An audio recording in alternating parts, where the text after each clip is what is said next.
Welcome to GM Tools, GMing for Organized Play.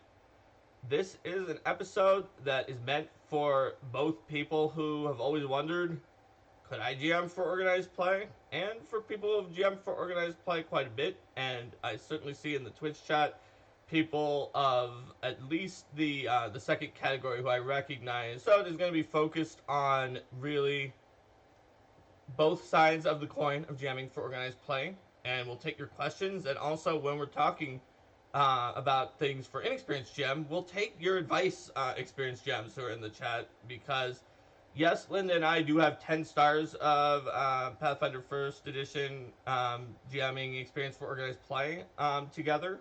I believe we were the second 10-star couple after Nani and Kyle Pratt. Yeah. Yep, yes, absolutely.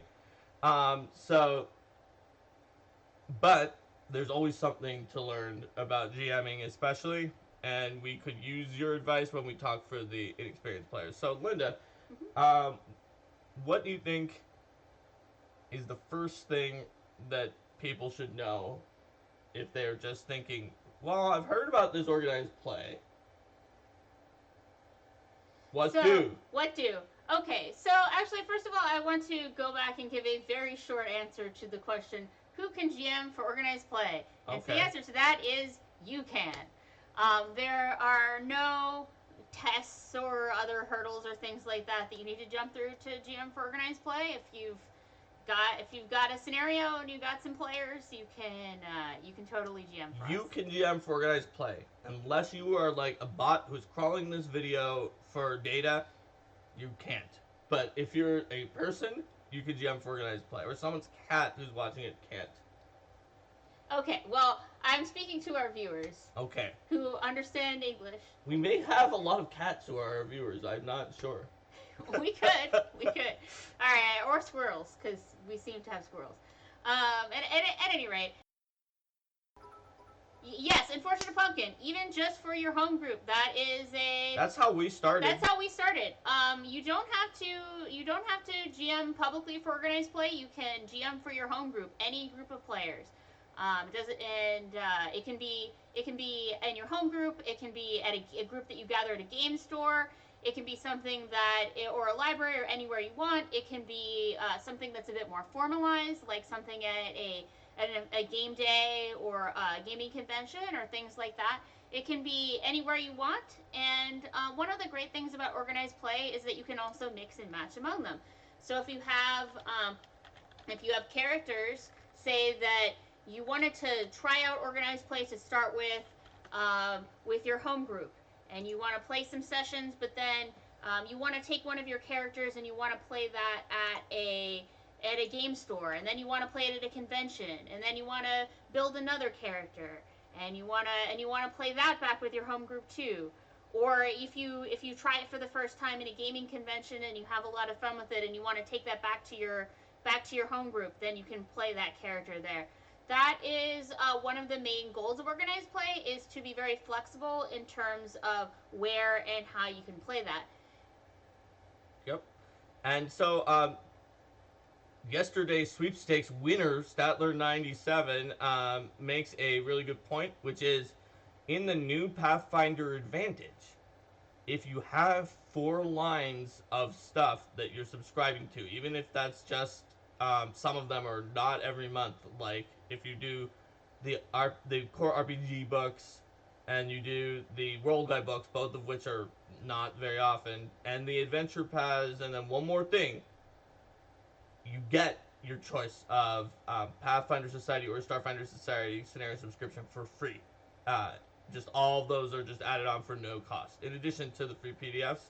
And so that is, if you're someone who likes a lot of the other products, you may be getting these Pathfinder Society scenarios whether you knew it or not. And if you have some Starfinder subscriptions, those count together, and you can pick Starfinder Society if you want. And if you get 6 total subscriptions, you get both societies, which is a massive number of adventures. 2 of the 3 societies. Don't forget the Pathfinder Adventure Card Society. Yeah, but you get both of the RPG societies. Yes, I know. I just need to make sure that my little PACS That's true. Doesn't get forgotten just Well, because it's a small maybe community. they should come up with a subscription where if you subscribe to the adventure card game, assuming that that subscription goes back up again, that you get ACS for free. Well, I can certainly talk to folks about that depending upon the upcoming plans.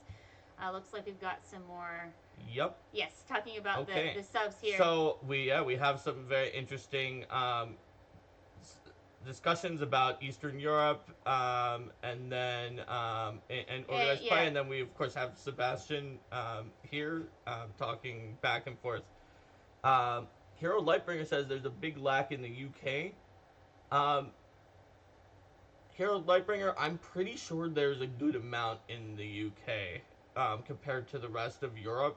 I know that Tanya was in the UK for a while, and there's a lot of UK VOs. She like drew a UK map at one point and was able to just put all the UK VOs onto the map.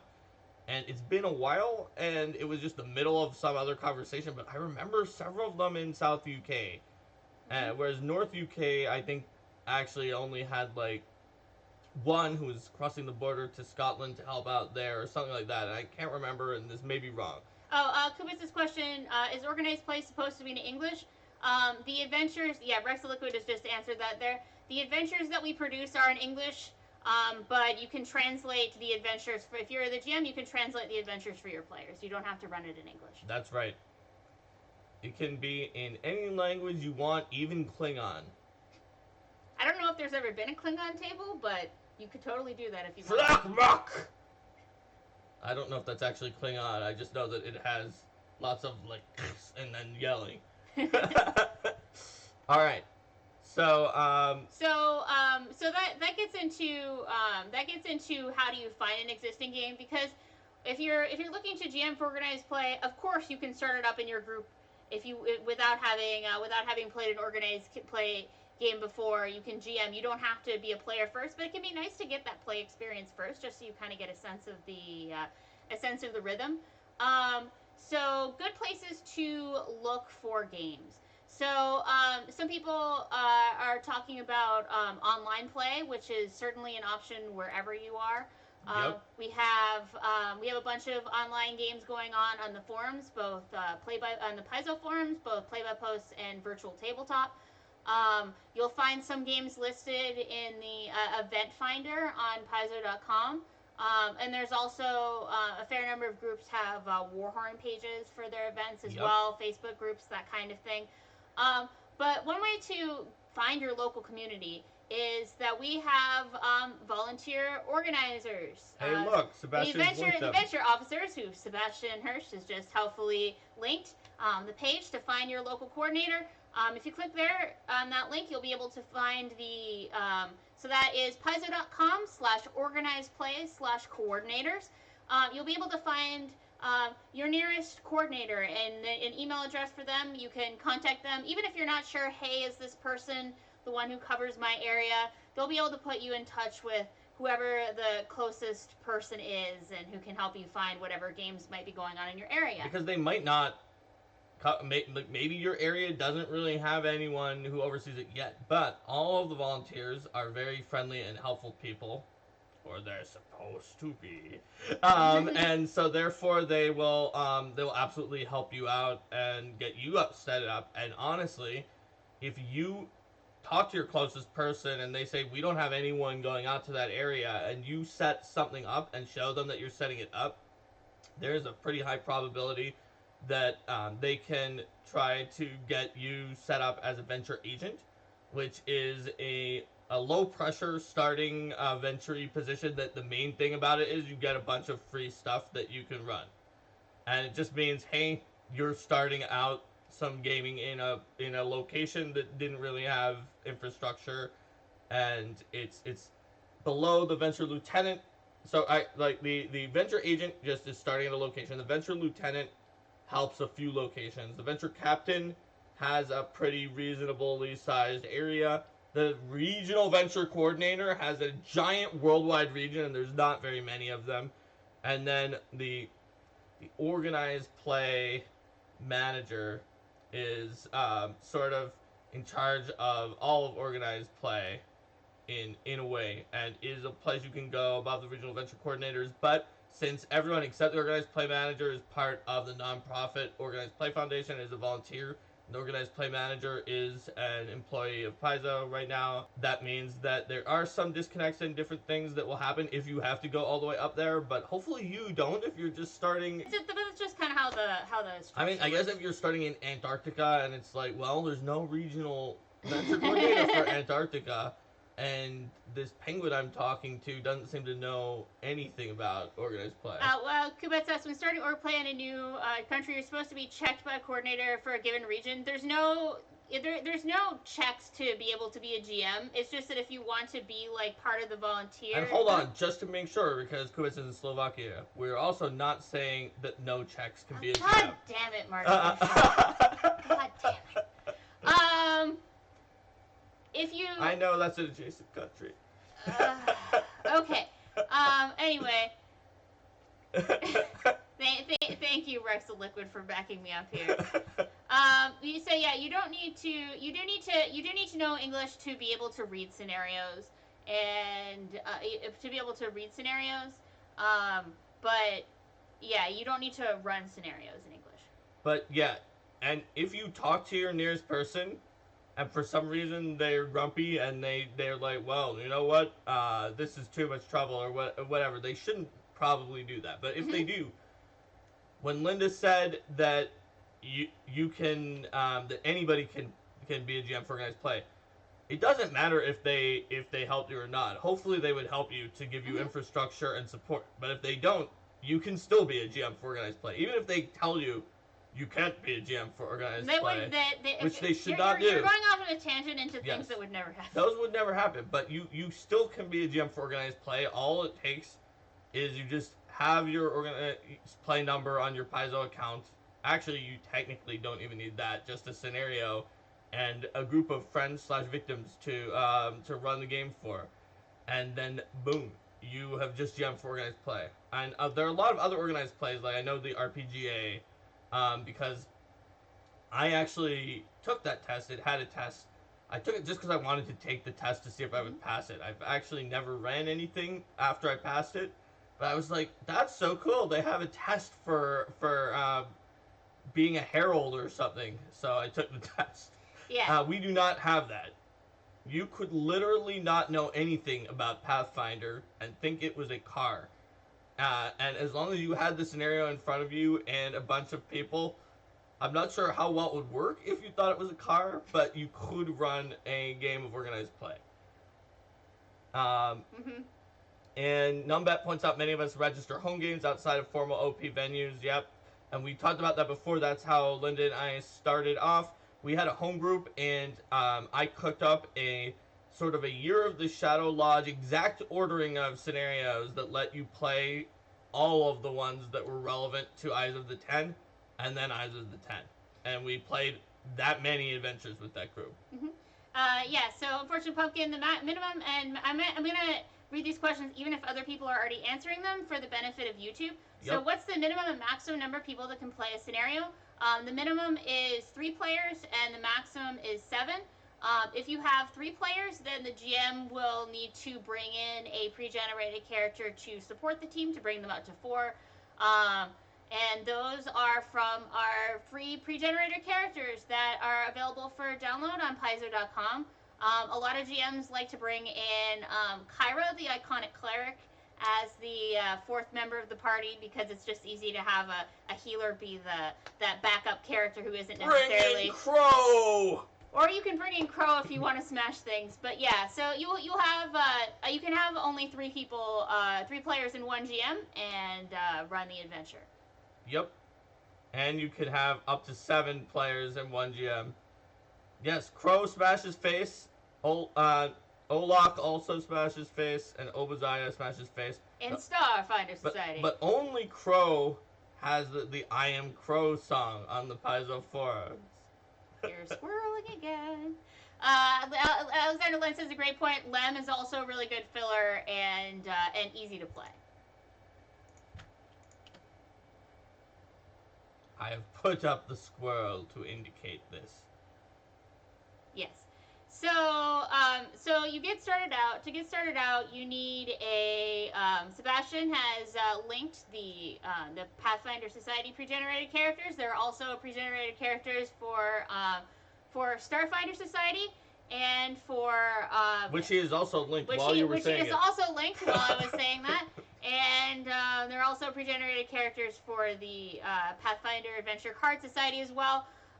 For this episode, I think we're talking a bit more about Pathfinder Society and Starfinder Society, though I do want to. We're also talking sure about GMing, which you cannot do in the Adventure Card Society. So since Adventure Card Society does not have GMing, that's not going to come up here as much. Yep. But yeah, so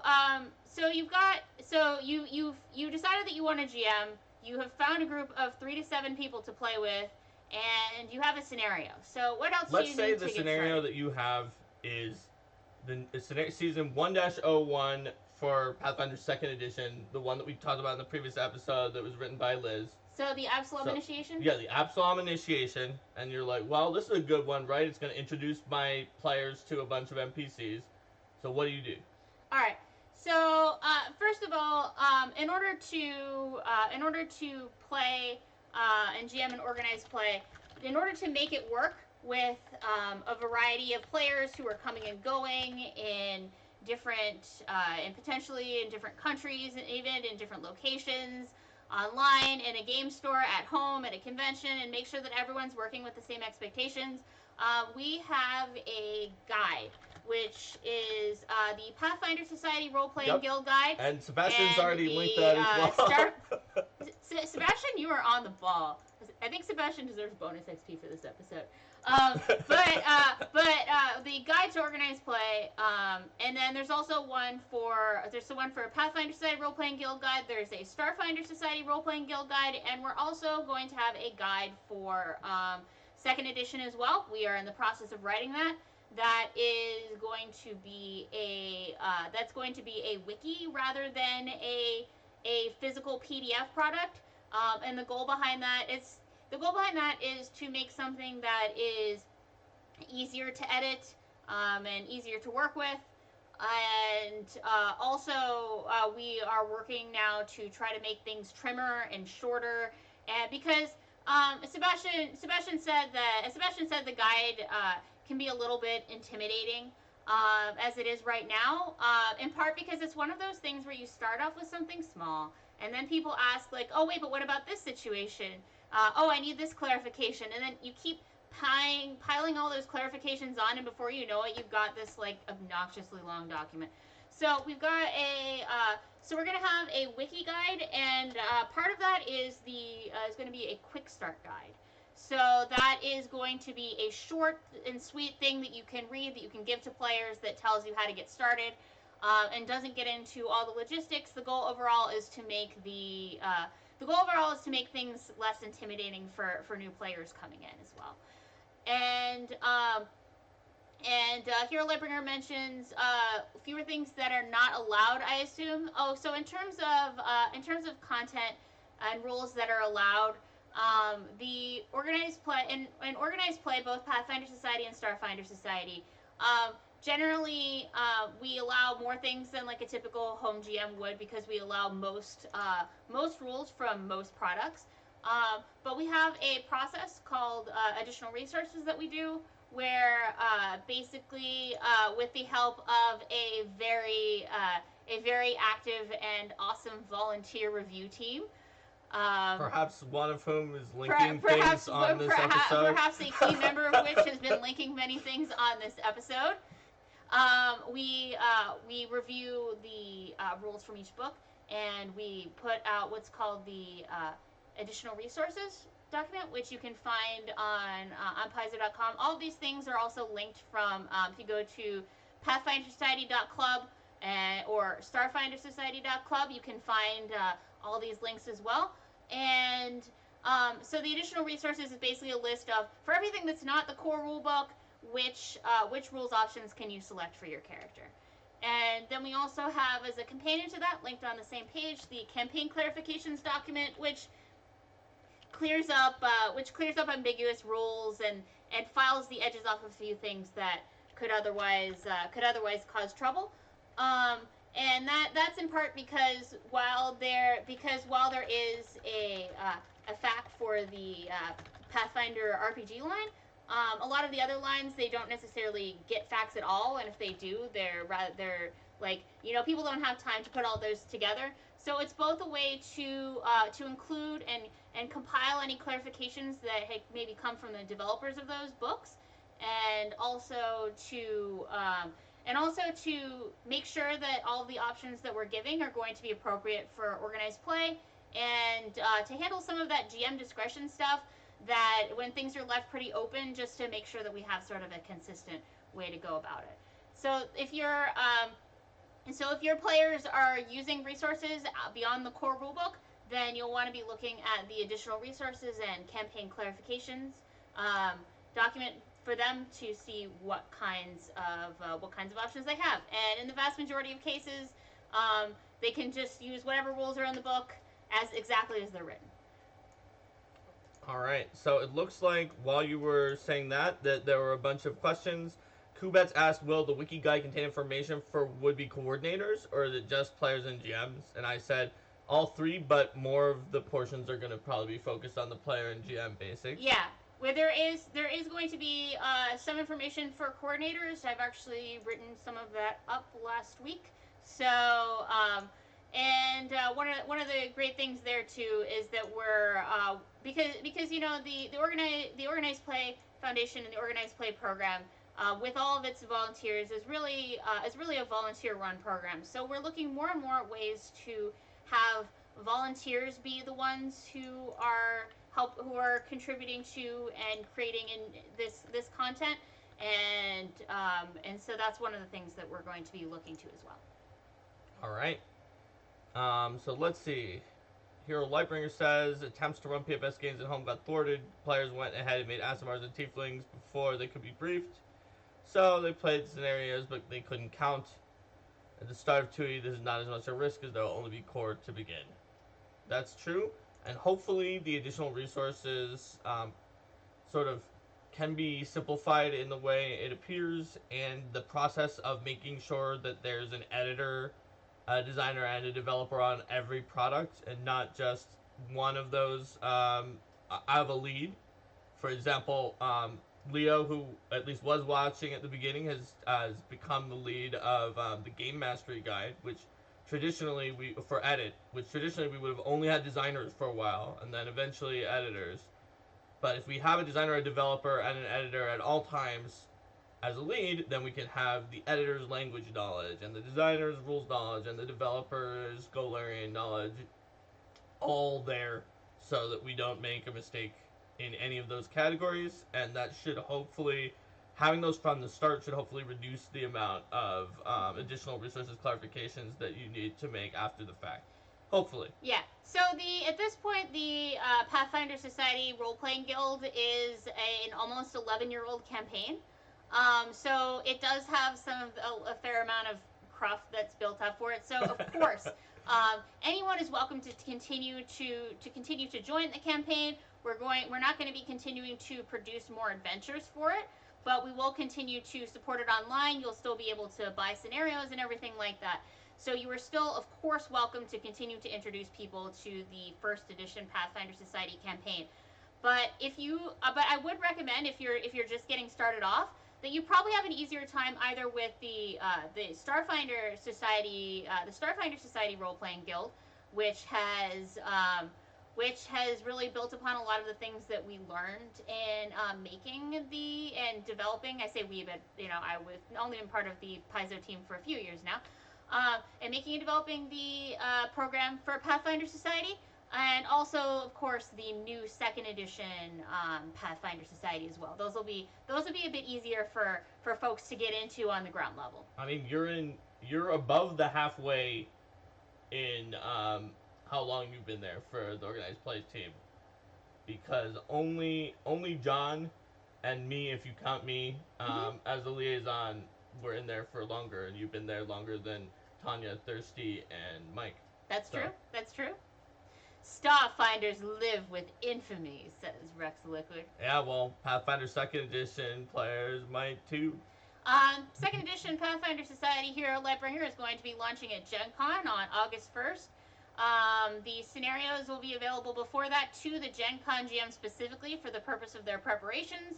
And the guide will be out as soon as we can get it out. It's going to first be going through a volunteer group that we have, the guide review team.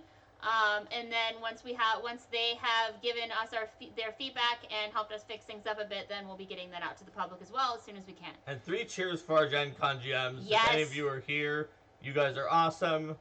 They have the rules now to read so that they can get ready to run the games, and they're doing a great job.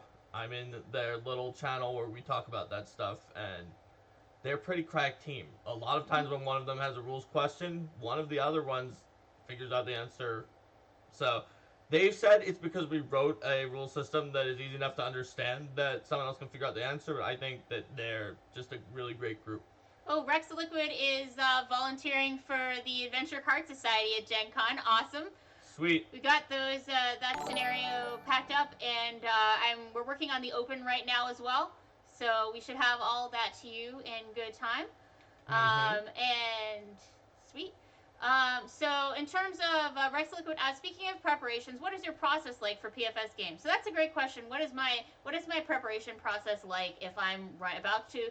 So let's do each of ours in turn. Which one do you think would for counterpoint would be better to do first? Yours or probably yours? I'll do mine, and then I'll glare at you because you can prepare so easily. All right. So generally when I'm preparing a Pathfinder Society scenario, and I'm going to assume that I'm doing one that I didn't have anything to do with the writing or development of, because that's kind of a more true what it's actually like. So I'll crack up in the scenario, and I'll give it an initial read through, and either on the printout or in commentary on the PDF, I will make notes of things that I know that I want to have easily at hand. So for example, this will be any magic items. I will write their caster levels so that if PCs identify that item, I know where to find that. I'll make a note of where to find spells if there's any. Because a lot of the common spells I'm already familiar with up here, so I don't need to.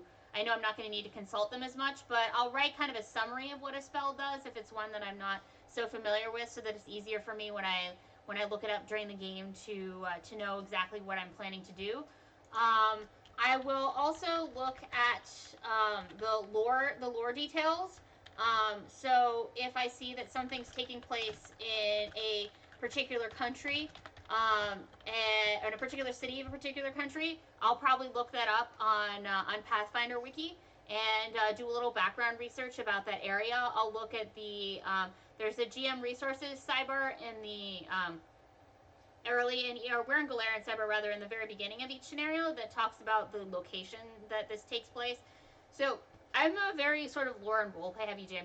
So for me, this initial research where I look and it says, oh yes, more information on this location can be found in the Dark Markets of Katapesh book. So I'll sort of flip through things and familiarize myself with it so that if the PCs do go off the path of the scenario, I have a lot of information ready to go right there. I mean, I'll read through all the stat blocks. I'll make sure that I understand how all of the monsters work. I'll make sure that I understand how the combats are going to work, how those monsters are going to work together, so that when it comes time to do the actual fight, I'm not having to flip through rulebooks to figure out what I'm going to do. I kind of know, okay, they're going to cast this spell, then they're going to cast this spell, then they're going to cast this spell as sort of their default, and then I can adapt from there. So yeah, generally I read through everything. I make sure I understand it all. I make notes, and I make sure I have a good sense of how the scenario is going to go.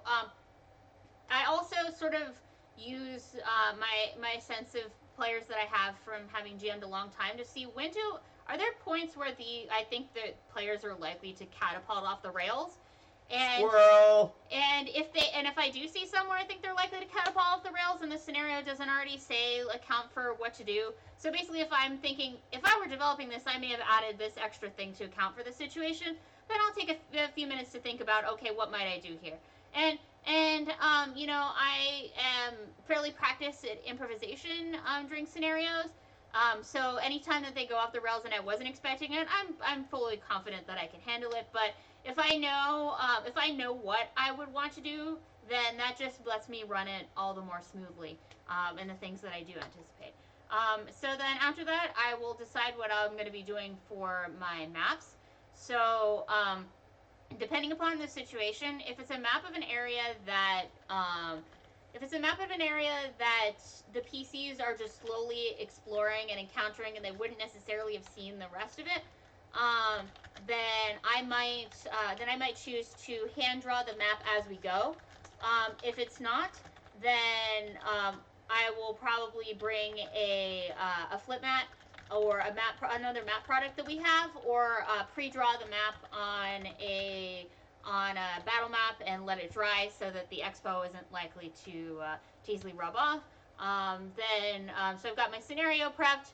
I'll take my little folder where I have pre-generated characters and also extra organized play numbers. So this is an aspect of organized play. Everyone has an organized play number, which is used to track what they've played on Paizo.com, and to keep a nice, tidy record of their character for GMs to track how much you've GM'd and things like that. So if you're GMing a game and you might have new players, it's a good practice to bring a sheet of organized play numbers with you. And you can find those on the event page on Paizo.com under your My Pathfinder Society section. And then you can print a sheet of 10 of those off and bring those with you to the table. So you've got your pre-generated characters. I like to pack extra dice in case players forget them. Pencils, minis. We've got kind of a grab bag, minis bag of mostly like old stuff from I don't know how many years ago. It's some of their like first 3 D&D mini sets. Yeah, some of the first 3 D&D mini sets. There you go. So have a lot of really old minis, and I'll kind of collect some that I think might be fitting. Put in a few extras for the PCs and whatever else, and pack those up. So then I've got my maps, I've got my markers, I've got my minis, I've got my dice, I've got my pre-generated characters, and I've got my organized play numbers, and I've got my scenario. Oftentimes I'll take a backup copy of a scenario, so if I might have it on a tablet and a computer, or a tablet or a computer, and then a paper copy, just so that like if stuff gets shuffled around, it's a little easier to find. And I like to bring blank paper as well, which is super useful for writing down initiative. And also I like to, at the beginning of a session, draw out a map of the table so that I can write down the names of the characters and the names of the players all around in a circle. This is super useful because I'm not great with names, and it's good to be able to address people by their name when you want to talk to them, and by their character name otherwise. And then you can kind of just leave that chart of that chart of who's around the table on the table in a visible location so other players can consult it too. Because even at a convention, when people are wearing name badges, they can be flipped around, and it's always awkward when you're like, person over there, you in the green shirt. So I think that's about it for what I think about when I'm preparing a scenario. So we only have like about 20 questions that came up during that during that 15-minute monologue. But first, I will talk about how I prepare for a Pathfinder Society scenario. So, in general, like I would say, every really great GM probably has one superpower at least, and maybe one flaw. And my superpower is improvisation and speed, and my flaw is props. In fact, even if they're not my props, if there's too many props and I'm a player, it can actually throw me out of the game because I get into like, oh my gosh, this is an amazing setup for the minis, an amazing terrain. So now I'm like this god looking down on it. It's like, I can see the world. This is perfect. And I'm up here. Whereas if the less there is, the more I can be my character. So that's my weakness. My strength is improvisation. So just like Linda, I'm a lore and roleplay heavy GM too. So what I'll do is I will read the scenario.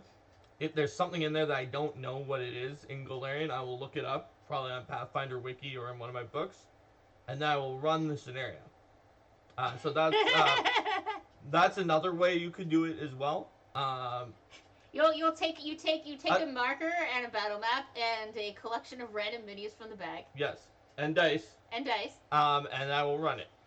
Except for if it's at a convention like when we were running Total Con and I had to run Tower of the Ironwood Watch, in which case I could not do all of those things. I had to skip directly to run the scenario. And prepare it as you go along. I guess. Read it as you go along and then run. Yeah, I mean we were all surprised by what was in there, and it worked out. So that is not how everyone can prepare, but that is how I can prepare, and I recommend it for people who are a little bit more improvisational. Reading the scenario first is not cheating, David. Not cheating, David. All right, so hold on. Let me scroll up to all of these different things. All right, so a lot of them were answered, which were questions like. Okay. Sure. So it's up here is where you started the monologue. So are the OP modules in each season linked, or they have no story link? And the answer is sometimes there's a small 2 or 3 part series. There's also a meta plot throughout the season, but just like a TV series with Monster of the Week episodes, you might not need to know the meta plot at all. You probably don't. You can just play the adventure, and you gain a little extra if you're familiar with the meta plot, but you don't really lose anything. So, if you don't. In the beginning of scenarios that are the second or third in a multi-part arc, we'll have information that'll say to the GM like, "This is what happened last time," or you might have the person who's giving the mission briefing does one of those things where they tell you information that you already know. If you've played the first one, because we want to make sure that they're playable. If they're playable, even if you haven't played the first, right? Even though it is nice to do that. And then GG WoW also asked, "Do your actions influence the meta plot?" And the answer was yes, assuming that there's somewhere for the GM to mark at the end of the adventure. Some adventures don't have those because there's not really a big choice. But whenever there's a big choice, there's typically a place where you can mark it, and then those will influence the meta plot. So by a place where you can mark it, on the reporting sheet for the scenario, which is where players write down which character they played, what their character number is, etc., that kind of stuff. There's a place for the GM to check boxes A, B, C, or D. And some scenarios will have a thing where it says, if the PCs made friends with the morally dubious guard, checkbox A. If the PCs killed morally dubious guard, checkbox B. And so if we ever have a scenario that involves morally dubious guard again, or that location, or the plots of morally dubious guard, then we'll go back and check. You killed me! Then he comes back as a ghost or whatever, or maybe you shouldn't have trusted him, and so now he's wormed his way into a higher position. Speaking of reporting at the end, Hero Lightbringer asks, for credit to be gained, does everyone, GM and players, need to record the output online?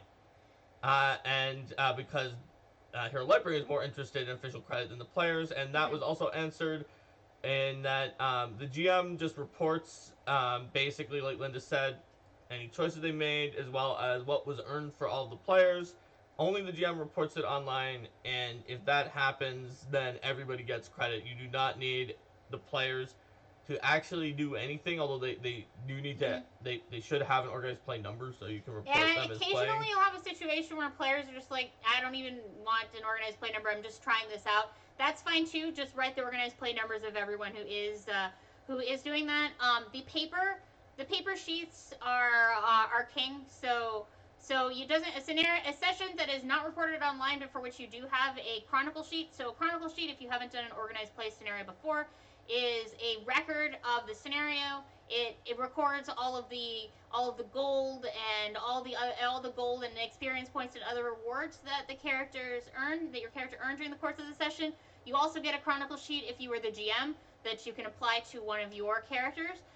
So that reports all of that and also any special goodies that you may have earned. So the chronicle sheets are what is the true record of the character. But the online report both helps us to measure how much people are playing. It's a tool to rebuild your character if you do lose your sheets. It keeps track of which scenarios you played and which scenarios you haven't played because in a lot of cases you can play a scenario. In a lot of cases you can play or GM a scenario for credit once. So the website will keep track of that for you. It also, if you're for your GMing, tracks how many times you've GM'd, and you can earn fancy GM stars the more you GM. Yep.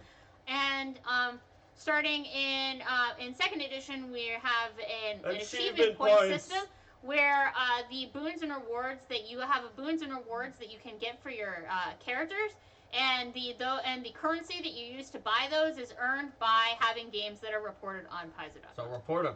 The So next question from Magnus Prime, who had been watching for 10 minutes with no interaction from us and one monologue, was, is this actually live or is it just a recording? And we said, yes, this is live. You asked me a question about what I do to prepare my games, and I did a monologue.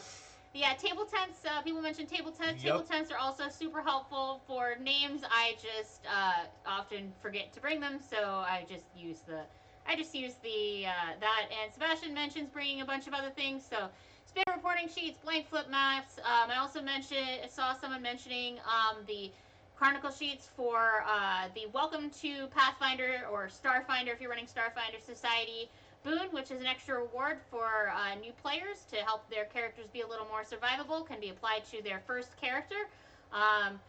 And also extra inventory tracking sheets, or basically just any other extra paperwork you want to have available. Blank character sheets, things like that. I realized I was getting a little long there anyway. Looks like Rex the Liquid makes like flowcharts and outlines like you did for From Under Ice when you were developing it, about key checks and decision points and where. And I would be remiss not to mention PFS Prep, which is an awesome volunteer-created online resource for GMs to take a look at what other GMs have put together. All sorts of handouts and charts and notes for how to handle things. I would not be surprised if Sebastian has already put a link to that in the chat. I don't know. I actually had to stop the scroll so that we could keep these questions fair here. Fair enough. So people asked if the guard was Bob the guard. Yes. And then Jim Reckless said Moira Lee Dubios can be the next guard. Yes, indeed. Moira Lee Dubios. Moira Lee Dubios has a mustache that... She does? Yes, she does. Okay. She can have a mustache that she twirls. Let's see. And people were talking about their superpowers and weaknesses after I talked about it as well. Like Alexander Len said combat and timing, strength, roleplay, weakness, and people are just talking about it, which is a good thing to think about if you've run enough times. Let's see.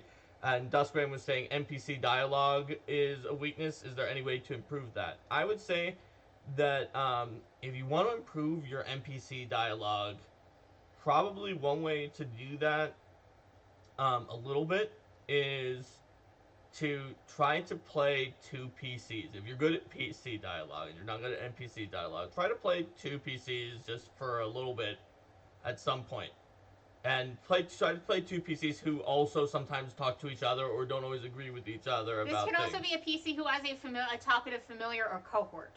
That's a way to bring it into a game more naturally. And if you can do that, that can help build up your skill for NPC dialogue as well. There's a lot of things to be said on this topic. I think that the GM Tools Engaging NPCs episode, if you want to hear more on that, please vote for that. Yes, and I would say we can talk about that for a full hour. We could talk about that for a full episode, which is not always an hour. But yes, right now it is not winning to DevTools Outlining and Adventure. So you'll have to rally if you want engaging NPCs.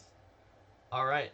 Oh yeah, Kubet said the same thing while we were saying it at the same time. So yes, pfsprep.com is the website for PFS Prep. If you want to see what all your other GMs have been doing, there's also on the Paizo boards there is a section under organized play, GM discussion. And that has GMs asking questions for both Pathfinder and Starfinder Society, and those questions, and then people and both community members answer those questions, and also the developer of the scenario will sometimes come on and provide some further insight there. Let's see. All right, so we talked a little bit about prep, and we talked about getting started, and we even got into the Chronicle sheet. What other org play only aspects of GMing do we want to talk about now before we shift into talking more about like enriching your game if you're more experienced? So For the people who are just starting out, what other things are something they have to look and think about when they're doing for org play that they would not at a normal table? Table variation and creative solutions. Okay. So, So tell me a little bit about table variation and creative solutions. Is that about how some, because I was looking recently on the PF2 board where several posters said, I don't want to play org play because the GM has no discretion to do anything whatsoever in the rules. And I responded to them and said that they did have discretion. In fact, anytime there's an ambiguous rule, the GM would have discretion, but the GM is what they're missing in organized play is mostly that if there's something that blatantly obviously does something that's bad for the game, you can't change it like you could in a home group. So I gave an example. I was like, if you have a particular single player, single table of Pathfinder Society First Edition, and at that particular table, the gunslinger is just going first and killing everything on that first turn, and nobody else gets to play the game at all. mm-hmm. In a home group, you could say, well, you know what? You only hit against regular AC, not touch AC. Sorry, gunslinger, you were ruining everyone's fun except for your own. But in organized play, you can't because you could ask them, please stop doing that, but you can't just change the rules. But you would definitely be able to make those sorts of adjudications. That's what I was saying online. Yeah, and especially the answer is usually to just ask the player to let the others do some things. I Yep. find that generally just talking to players and being like, hey, especially it's down to how you frame it too, right? You're not going to be like, hey, cut it out, stop playing your character that way. It's like, hey, your gunslinger is really awesome and super effective, but I noticed that they in that encounter they like completely wrecked it themselves, and it'd be good to give other folks a chance to have their characters shine as well. So why don't you help me out with that or things like that? So that kind of thing. If you so basically things that you cannot alter. You can't change the numerical statistics of monsters. You can't add or remove monsters from the encounter. But beyond that, I mean, creative solutions basically encapsulates that there are a lot of ways that PCs might approach a situation. Some of them are, and some of them can be like really, really off the wall. And Creative Solutions encourages you to work with players to make those, to find ways to make those solutions work. So it also, and then it's up to each individual GM to decide like what is an appropriate creative solution for this situation. So for example, and a thing that I would not personally consider to be a creative solution would be trying to my highest skill is diplomacy, so I'm going to try to roll diplomacy to get around every possible challenge. So creative solution isn't just about like in my opinion isn't just about taking the skill that your character is the best at and trying to use that as a bludgeon to get through absolutely all the challenges. That is in fact the most uncreative possible solution. Yes, but it is about like if the players can come up with another way to get around things. It's not just combat that wins the day.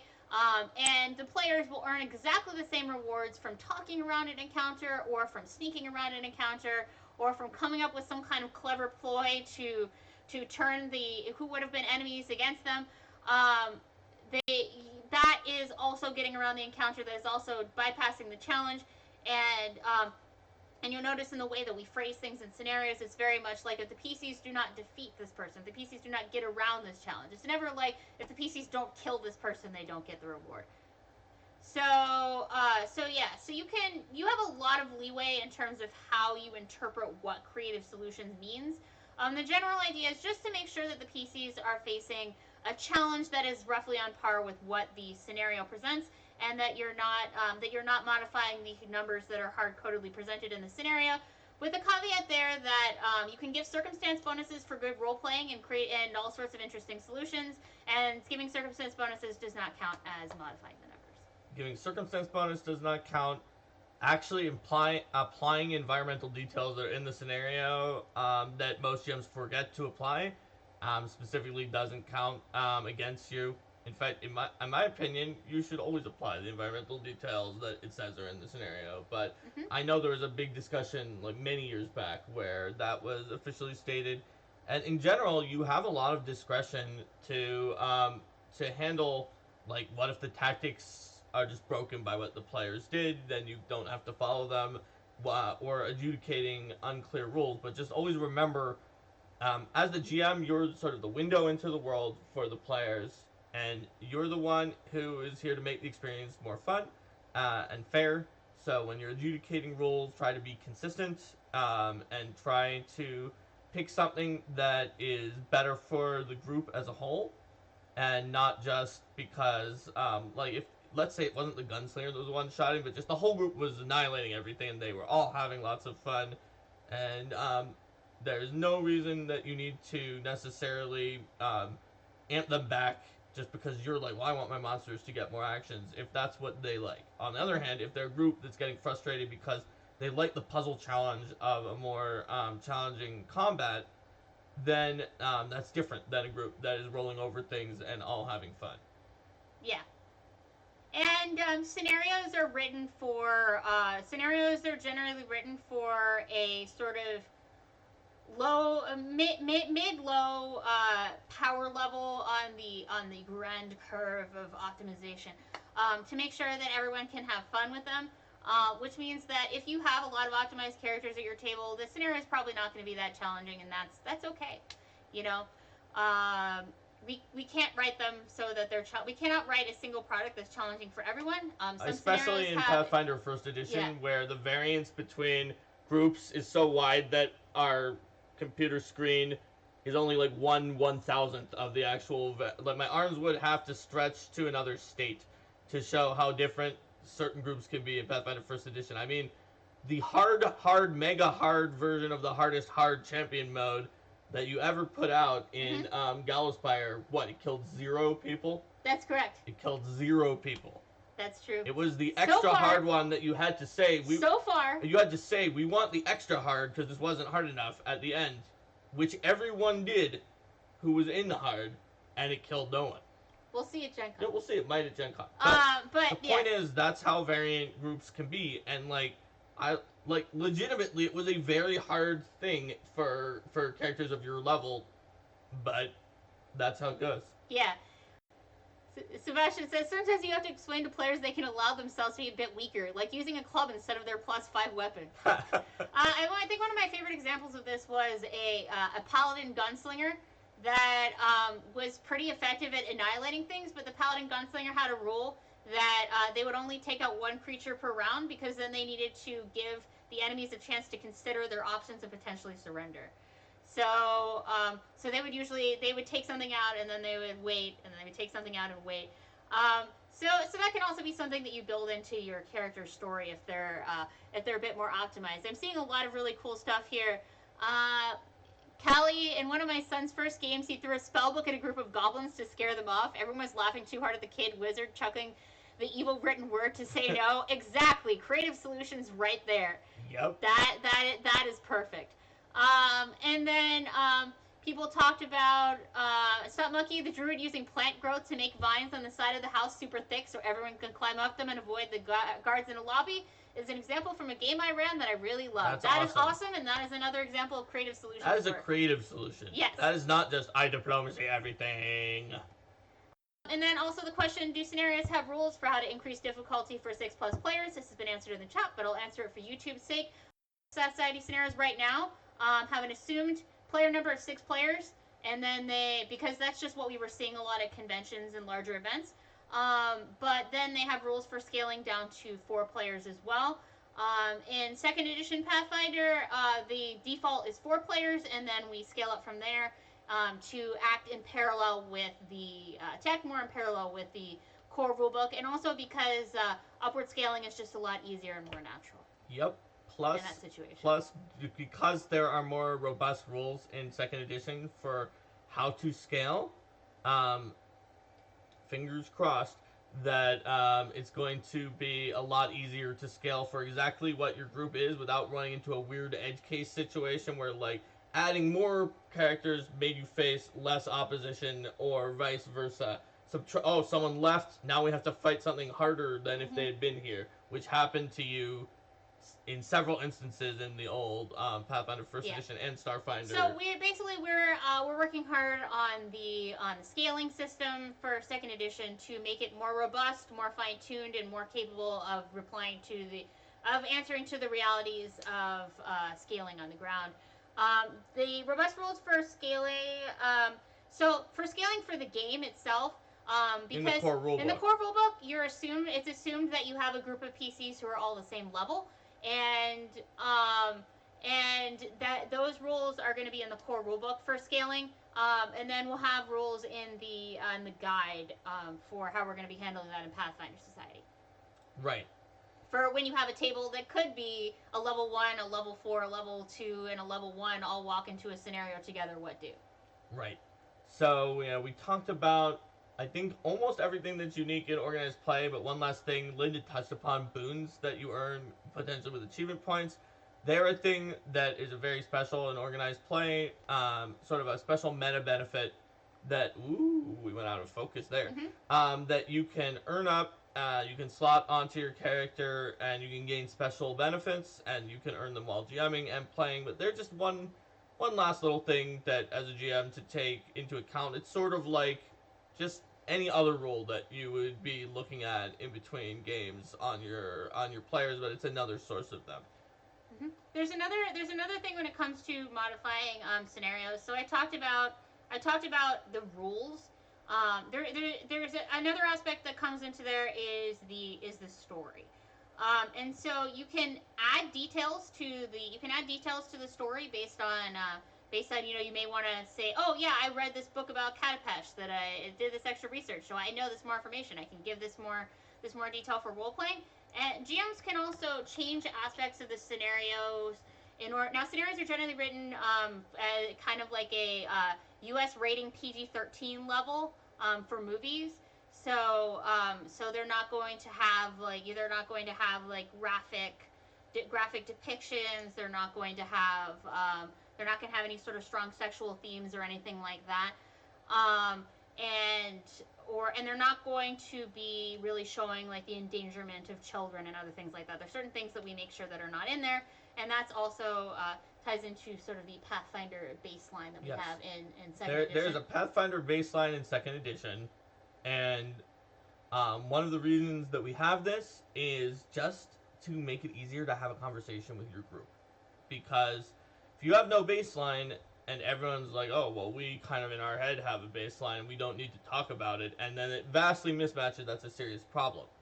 And if you get to the point where you have no baseline, but you just like put 79 tags on every adventure to tag anything that anybody might have a problem with or want to see in the adventure, it just gets unwieldy. So with the Pathfinder baseline, we tell you what you should expect from a Pathfinder adventure. If there's anything and we say what you would expect not to be in there. If it's actually in there, in a Pathfinder adventure, sometimes it's appropriate to have something that's not in the Pathfinder baseline. The baseline is not especially if you're a home GM, but even in a Pathfinder adventure it might.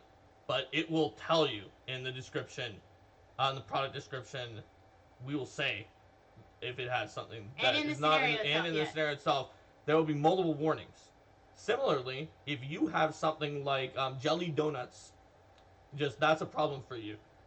If they're in an adventure because your uncle choked on a jelly donut, if they're in an adventure, you just have... I actually was working on a lot of I was actually just working on a lot of this text.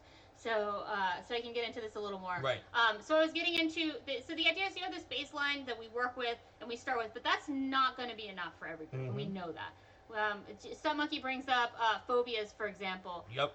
So let's say that you have a player at your table with arachnophobia, and there are spiders in the scenario. You don't have to say there are spiders in the scenario. You can call them exactly. You can have them be web shooting, wall climbing geckos. But before you even get to that, though, since spiders are part of the Pathfinder baseline, it doesn't say we don't have spiders in the game. Yeah. Your arachnophobe player should tell you, listen, if there's any spiders, that's something that is a problem for me. And then we move on to the step that Linda said. And if they didn't tell you, and then like the spiders come up and they're like, oh gosh, then you can say rewind. Whoop, and you change it right at the moment. Actually, there are web shooting. Actually, there are wall climbing web shooting geckos in this encounter. If anyone has any abilities that would help them against S's, They also help against these wall climbing web shooting geckos. And then make sure that everyone at your table doesn't say that they are spiders after that point. Because it's also part of your job as a GM to make sure that players are respecting each other's boundaries. Yes. So you can another example of changing things around a little bit. If you have a table that you're running for it's some obvious ones you may think of. If you're running for kids, you probably are going to be changing the way that you describe things to be more appropriate for younger players. You're not going to be as descriptive in terms of the violence and things like that. If you're running in a venue that has some stricter requirements regarding foul language or other things like that, you just want to make sure that you and your players are all being respectful of the venue. So like if you're running in a school or you're running like in a church basement or something like that, wherever you're running, make sure that you're running in a way that's appropriate for your players. For your players and for the venue. And then in terms of modifying things for people, it can be modifying for adult players. It can be modifying for kids. Basically, anything that the players tell you that is not cool with them beforehand, be sure to respect that. Be sure that the other players at the table respect that, and that no one's giving them a hard time.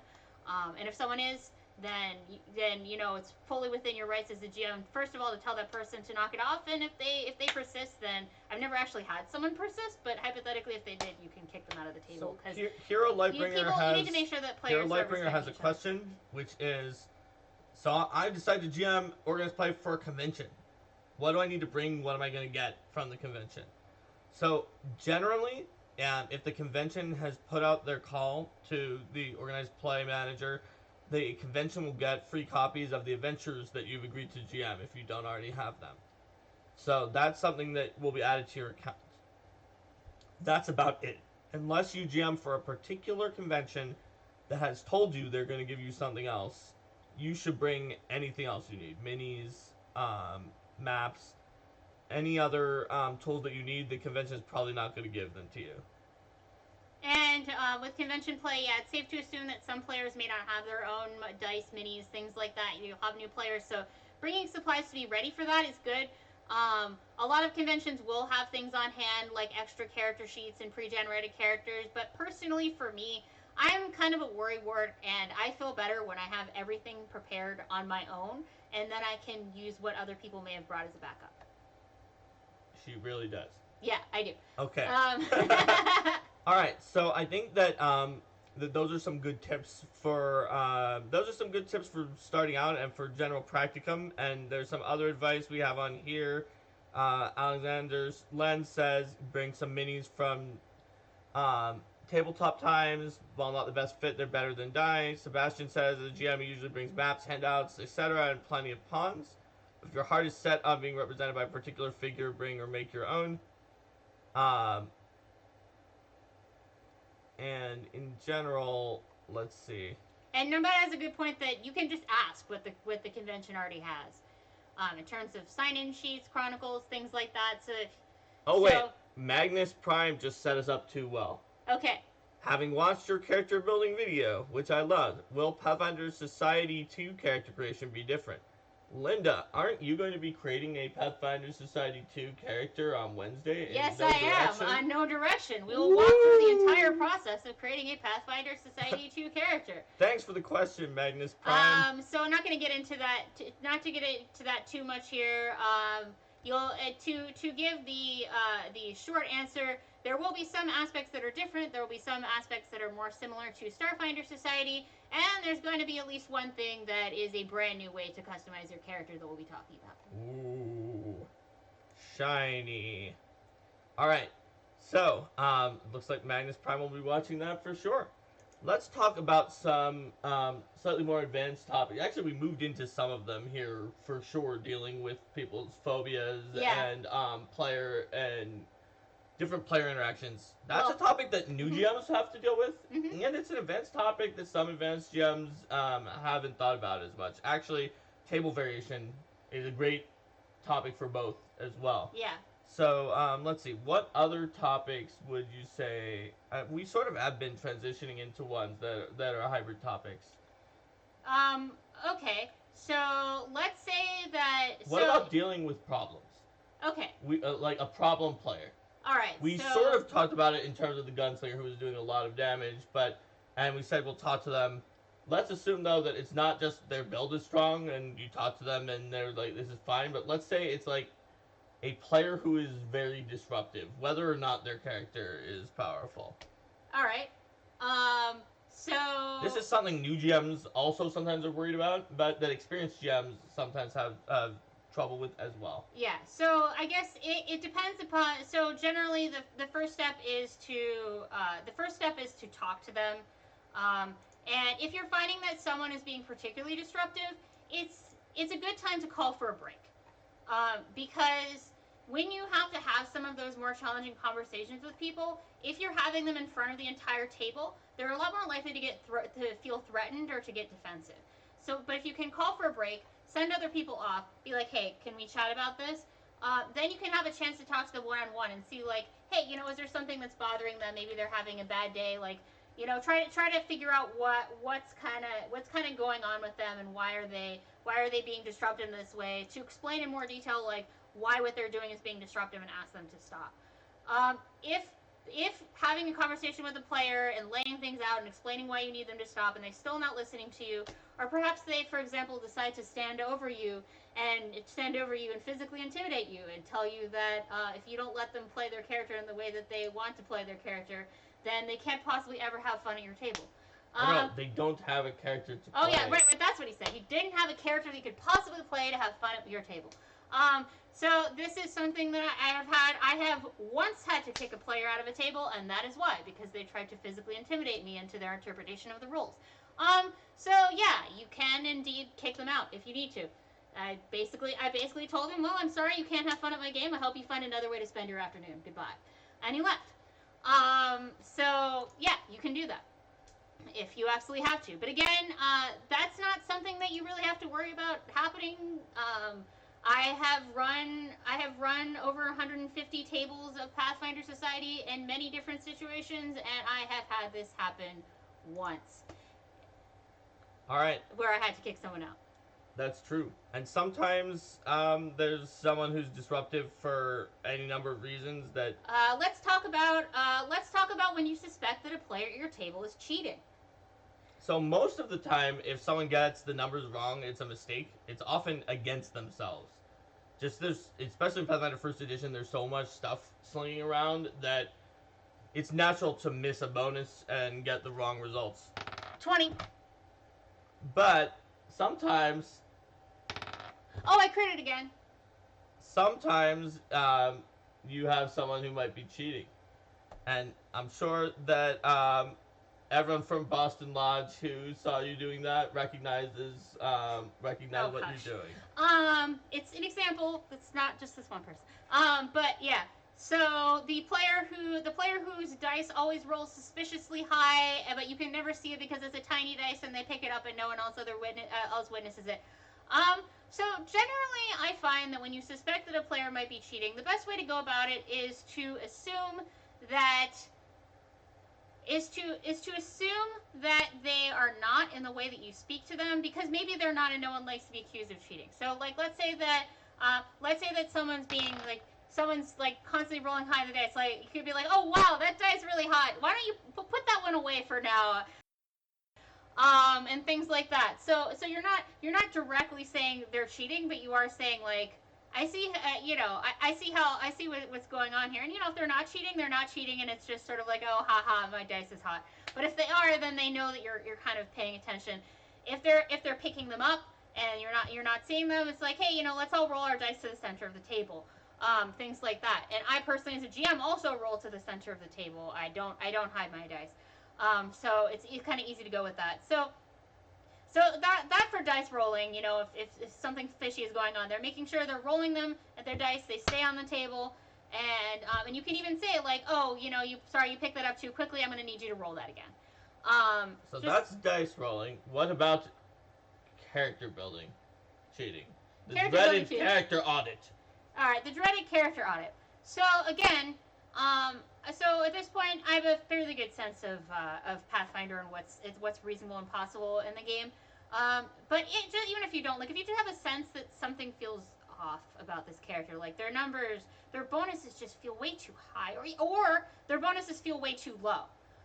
This isn't just if this isn't just if it's way too high. This could also be if you're thinking like Thanks for that's subscribing, not Jim. even possible that their bonus would be this low at this level. Like something funky is going on. Yep. Then you can ask them like, oh wow. So if it's high, it's like, oh wow, how'd you get such a high AC?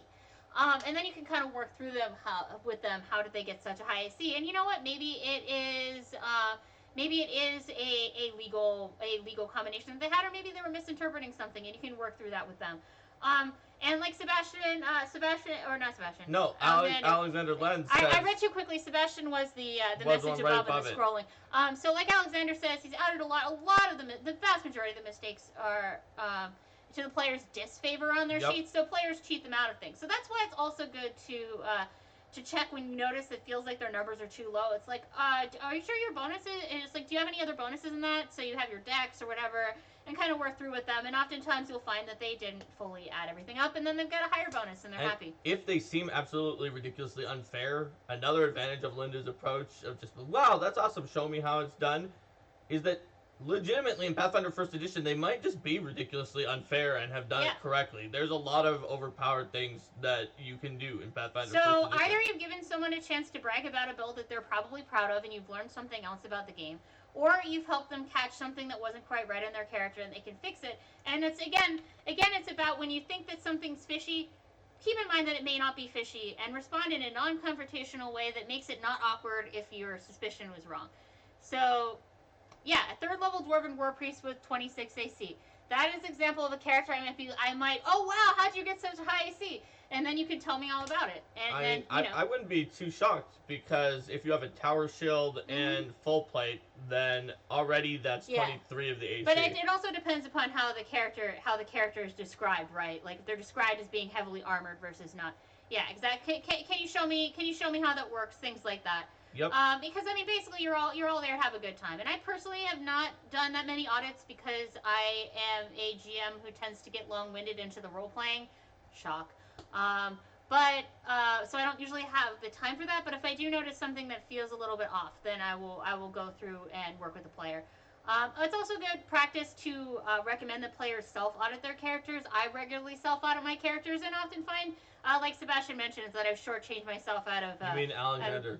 God damn it. Alexander. I've convinced myself that Sebastian is the one who's talking here. Alexander, not Sebastian. We have lots of great German VOs who are in this chat right now. Who are in this chat right now, whose name I keep seeing when I look down at the thing because green catches my eye more than pink. Like Alexander was saying, I have to find that I've cheated myself out. All right. Yep, it was full plate, tower shield, and the Ironhide feat. Yep, I figured that it was probably the Ironhide feat. Yep. If you're a tiefling, you can get 2 from that feat as well. Alright, so we talked a little bit about auditing. You don't have to audit, but it is a tool that is in your disposal. And actually Sebastian said, it should be less of a problem in Pathfinder 2nd Edition that people are missing stuff for themselves.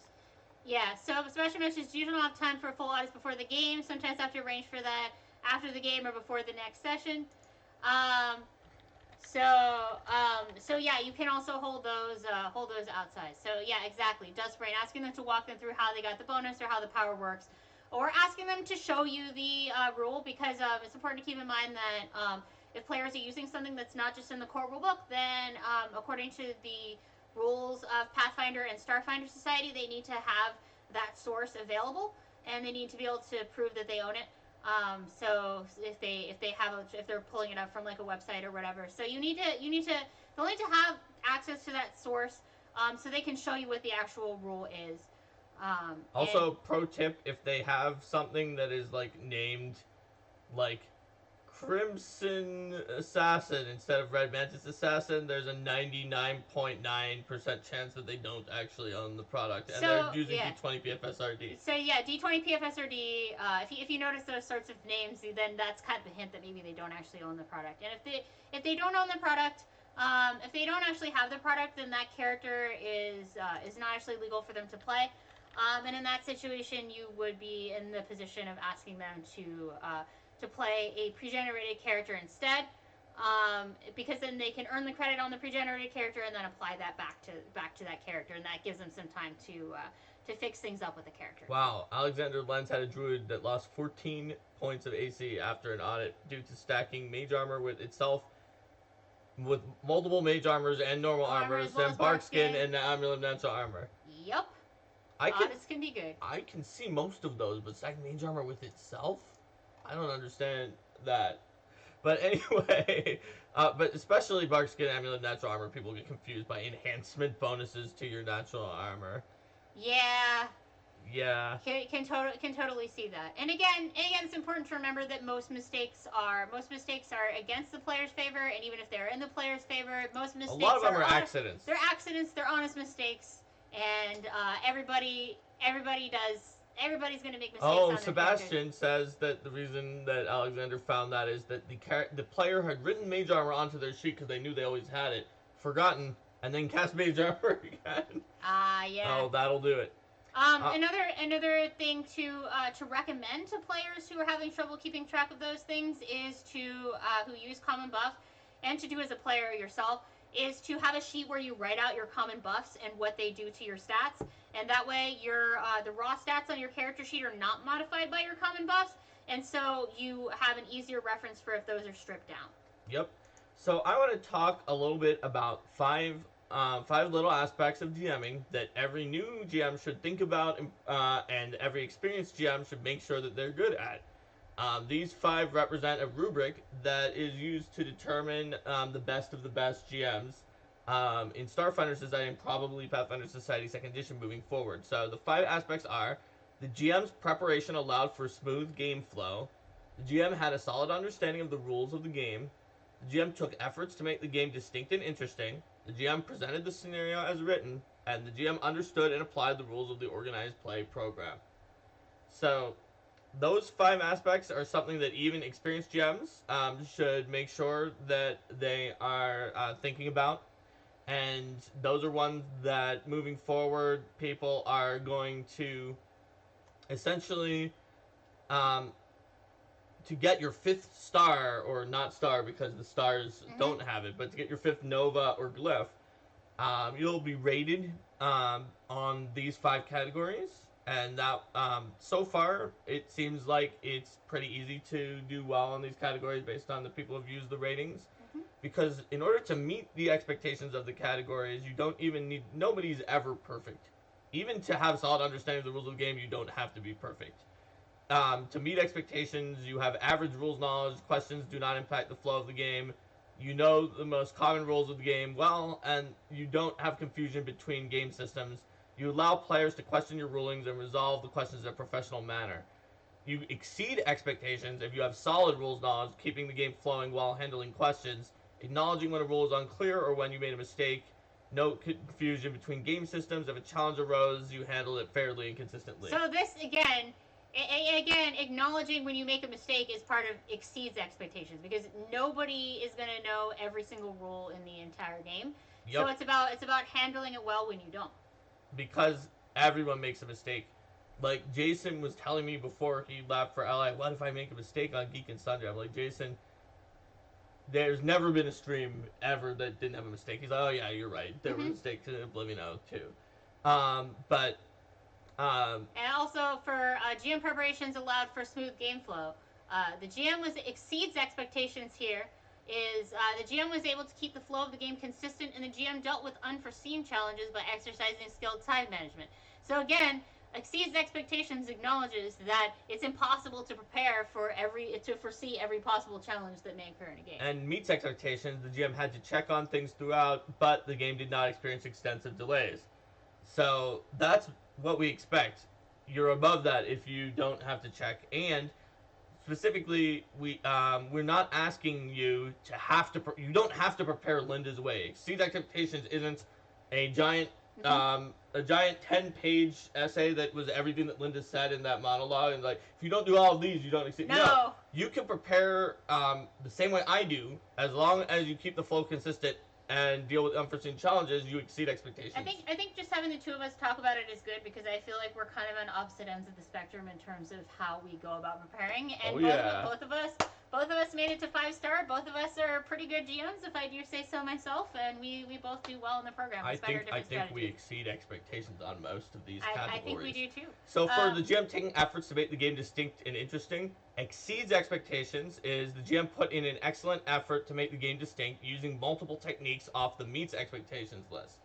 And the meets expectations is the GM made a reasonable effort to make the game distinct in at least one meaningful way, such as deeply role playing the NPCs, using setting specific terms and lore to increase immersion, or using words with imagery to describe the environment and situations.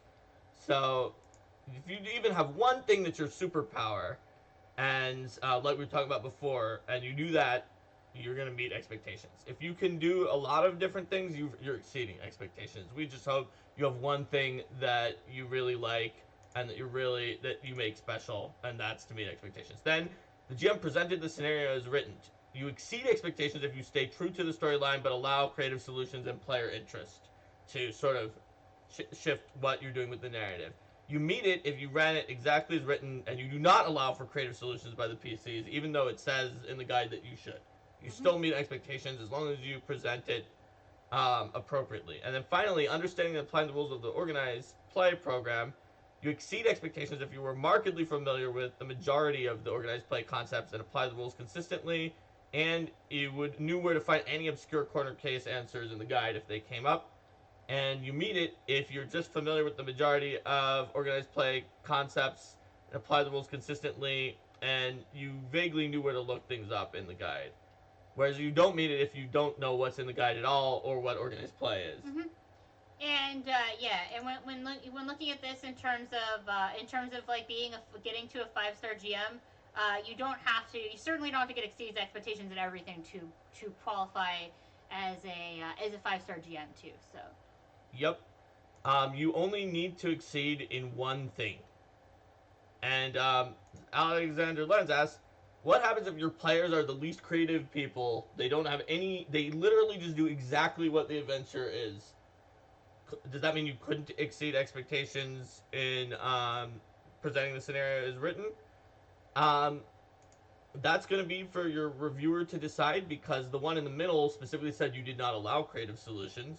That didn't happen because they didn't try creative solutions. Yeah. So the one at the top says exceed. So your reviewer's going to have to decide that and try to make the best judgment they can based on the fact that they didn't have the evidence in there. But in honesty, you probably won't need it, because as you saw from those descriptions, you probably exceeded expectations at something else. Also, I'm trying to think of a table. I'm trying to think of a situation where there was a table that didn't exercise any creativity in how they approach things. I've seen it sometimes with really basic dungeon crawls where they just go to the room and they kill the thing. Yeah. But it's rare. Another thing also, that you can do for that is you can encourage creative solutions. You can encourage creativity in how players approach things. Also, you can ask open-ended questions to see if you can prompt them to explore things. Also, since your reviewer knows that's one of the things they're reviewing, they could hopefully try, if they're one of the players, they could hopefully try to do something creative. Just at some point, even if it's not a major thing. And your reviewer would be one of the players at that point, almost certainly, so they can. So, they can cause those situations to arise if need be. All right. So, people had some advice about putting common buffs on the map. Yes, talking about mistakes. Let's see. Following the rules of organized play is tricky because the players know and follow them. It's hard to actually do anything. That's also in the same vein as we're talking about players who don't have a creative solution. That's one that it just, maybe that's not the one that's going to be your exceeds expectations because it doesn't come up as much. But it's still something that's important to be on there, because if you don't know them, to be rated that you don't meet the expectations is very important. Yeah, and the thing is too that this is sort of different ways that GMs can demonstrate excellence. Yep. And you should have some opportunity. You should have multiple opportunities to demonstrate excellence regardless of the situation. It looks like people are talking about that, like, I can do lore and imagery, or, oh yeah, I love role-playing NPCs. Yeah, there's something that makes you a great GM according to this rubric. There's going to be one, and the rubric says you don't need to have a lot of them to meet our expectations for a good GM. If you want to exceed them, that's someone who is great in multiple areas of bringing imagery to everybody. Yeah, Stone Monkey was saying it can definitely be hard to accept you've gotten a rule wrong sometimes. After all, you know the rules. Always be open to the idea, and if a player's sure you have it wrong, then check or have them find it for you in the rules. That way it keeps the game running and they get to be a resource for you to ensure things are right. That's true. That is an amazing point. Having players help you look things up can be super useful. And I mean, I find that same thing too. Like when I get rules wrong now, I actually struggle with it more than I did before because I feel like as someone who works at Paizo and is on the organized play team, like that there's this greater expectation on me that I'm gonna get it right, or like people sign up for my games that they want it to be super special, so if I get it wrong, like oh gosh. And I do get nervous about that, but then I just kind of am like, all right, you know what, I got this. I'm gonna make some mistakes and that's fine, just like everybody else, and I'll go with the flow. And that isn't something that upsets me when I'm GMing. I'm like, yeah, whatever. And I also get the rules right a pretty high percentage of the time, but Mm-hmm. I've messed up. I've messed up and caused PC death that I had to overturn when there was a really weirdo monster and I read one of its abilities wrong with its multiple breath weapons. It was a Hydra, and most of those Hydras do combine their breath weapons, but this one didn't. Mm-hmm. But the one that gets me is I designed Pathfinder Second Edition, one of the four main creators of the game, but I get really nervous sometimes about playing now that I'm at Paizo because, like, I feel like there's a dual expectation on me to be the rules guy, but also that there's this, like, it's bad for the player to correct the rules. So I don't, but then I think people are like, why is he not correcting the rules? And then, um, I feel like there's this awkward thing where people feel like they're being judged by me when I'm playing and being GM'd by someone, as opposed to when I'm GMing, then that's no problem because they're like, oh yeah, the designer's GMing. So we all have our hangups, even people who work at Paizo. And also, when you were talking about, we were talking about have the player find things for you from Stunt Monkey. There's also the old mainstay, which Mm-hmm. is this is the ruling for now. We'll talk about it after the game. As long as nobody died or lost like a very crucial thing in the scenario due to your ruling, Mm-hmm. you usually can do that to keep the game flowing. Is like just stay like this is what it is for now. We're gonna stay consistent. I'm not gonna just change it up on you. You can expect this, and after the game, we'll figure out if that was right, and then we'll do a mea culpa if it Yeah, and wasn't. Sebastian says not correcting a GM while playing can be hard. Sometimes you have to speak out to prevent critical problems. Yeah, it's definitely a balancing act because, for example, if the GM made an error that then causes the death of a character, like you may want to you want to point that out, right? Or if it like fundamentally changes things, but also like sort of deciding where is that line between how often are you gonna bring that up because is the GM gonna be yeah, and sometimes you have to correct people to stop spreading misinformation. I think also spreading misinformation. There's also like if you notice people inaccurately using the rules of their characters or whatever. It also comes down to how you present yourself and how you go about it. To there in terms of are you coming across as someone who's like trying to because you never want to be the player who's like telling people how to play their characters, right? But if you notice that, like, hey, I thought it worked that way or whatever, and then you look it up and it's like, oh yeah, it does work that way, and then And you. I may be guilty of allowing misinformation to spread, but generally, if even if it's really bad, I'll tell the GM afterwards. But that may allow the players to spread misinformation. But I'm very self conscious about the fact that I think that the GMs will be very self conscious having the designers sit at their table, and so I probably overcompensate for that. But And it's just yeah, Sebastian mentions sending GMs private messages. This can certainly be a useful tool for if you want to tell the GM stuff. Like I've used that too I've used that for rules occasionally. I've also used that for like one game I was just super tired and I had taken some allergy medication. I was really zoned out, so I sent the GM a message. And it's just like, hey, your game is great. I'm not bored. I'm sorry that I'm yawning. I'm just really tired, so please don't take it personally. So, so yeah, private notes can be a great way to avoid that. mm-hmm. And Alexander Lenz says sometimes I have just been wrong myself, even if you think the GM made a mistake. And no, it was actually Sebastian. I just figured we should get it wrong in the other direction once too, so it doesn't seem like it's one directional. Fair enough. And Stomach says, if you do ultimately make a huge mistake as a GM and someone dies and you don't realize until it's over, don't panic. Talk to your local venture officers and we'll help you get that all sorted. That's an excellent point. Yep. I want to give an anecdote for when I screwed up. I was running a game for a table of multiple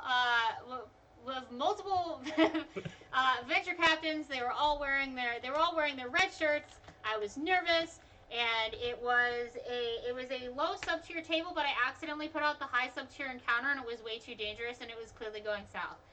And then I looked down and I realized what was going wrong, and I was like, okay, guys, this is really embarrassing, but I've been running you in the high sub tier encounter.